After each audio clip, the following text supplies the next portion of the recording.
რატომ იყენებს დღეს ისრაელი დიდი ისრაელის პროექტს? აქ შეიძლება რამდენიმე პასუხი გქონდეს.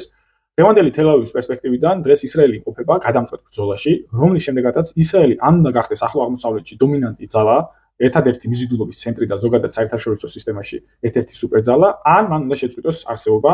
ანუ მსგავსი რადიკალური ალტერნატივები აიძულებს ისრაელს, რომ მან აწარმოოს პერმანენტული ომი, როგორც ახსენე, საზოგადოება იყოს პერმანენტულ მზაობაში და მსგავსი პარადიგმა აიძულებს შეერთებულ შტატებს, რომ პერმანენტული მხარდაჭერა აღმოუჩინოს ისრაელს. წინააღმდეგ შემთხვევაში ის სრულად დაკარგავს ახლო აღმოსავლეთზე კონტროლს და გავლენას და ეს გავლენები განაწილდება არაბულ, ირანულ თუ თურქულ ცენტრებზე.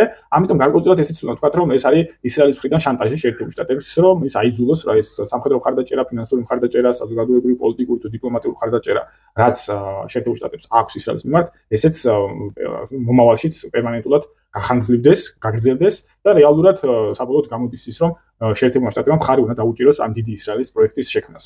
მეორე ვერსიით, ბენიამინ ნეთანიაჰუს მიზანია ისრაელი ჩამოყალიბდეს როგორც გლობალური სუპერძალა, რომელსაც კონტროლი ექნება როგორც სპარსეთის ყურის მთლიანად ენერგორესურსებზე, ასევე მათ ტრანზიტზე დასავლეთის მიმართულებით, როგორც დიდი ისრაელის რუკაზე ჩანს, სუეცის არხზე კონტროლი უნდა დაამყაროს ისრაელმა და ასევე ამასთან ერთად ისრაელმა კონტროლი უნდა დაამყაროს რეგიონის წამყვან საპორტო ინფრასტრუქტურაზე, ასევე რუკის მიხედვით მთლიანად ხმელთაშუა ზღვის ძირითადი პორტები უნდა გადავიდეს ისრაელის კონტროლქვეშ, რომ ნებისმიერი ტრანზიტი, რომელიც იქნება აღმოსავლეთ და დასავლეთ დამაკავშირებელი, აი ამ ტრანზიტმა გაიაროს ისრაელზე.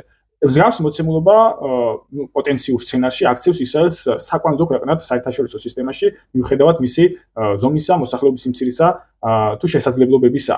თუმცა დიდი ისრაელის პროექტს აქვს საკმაოდ დიდი კრიტიკა როგორც საერთაშორისო საზოგადოებაში, ასევე თავად ისრაელშიც. თავარი კრიტიკა მიემართება იმას, რომ ისრაელს აქვს საკმაოდ მცირე მოსახლე, თავად ებრაელი ისრაელში დაახლოებით ცხოვრობს 6.5 მილიონი ადამიანი და მსგავსი მასშტაბის ტერიტორიის კონტროლი ისრაელს ამ მოცულობის მოსახლეობით გაუჭირდება. მეორე კრიტიკა მიემართება იმას, რომ რესურსულად, სამხედრო რესურსებითაც, ანუ ჯარის ზომით, მასშტაბებით, ისრაელს არ შეიძლება ამ ტერიტორიის გაკონტროლება და მისი დაცვა, მაგრამ არსებობს მოსაზრება, რომ შეიძლება ისრაელის მიზანი იყოს რეგიონში ნეგატიური ჰეგემონობა, ანუ სხვა ქვეყნების დაშინებაზე, შანტაჟზე ორიენტირებული, რომ ამ შიშის მიხედვით ყველა ქვეყანა, ეს არაბული ქვეყანა დაიმორჩილოს ისრაელის ნებას და რეალურად აი ამ ნეგატიური ჰეგემონიით გახდეს დომინანტი ახლო აღმოსავლეთში.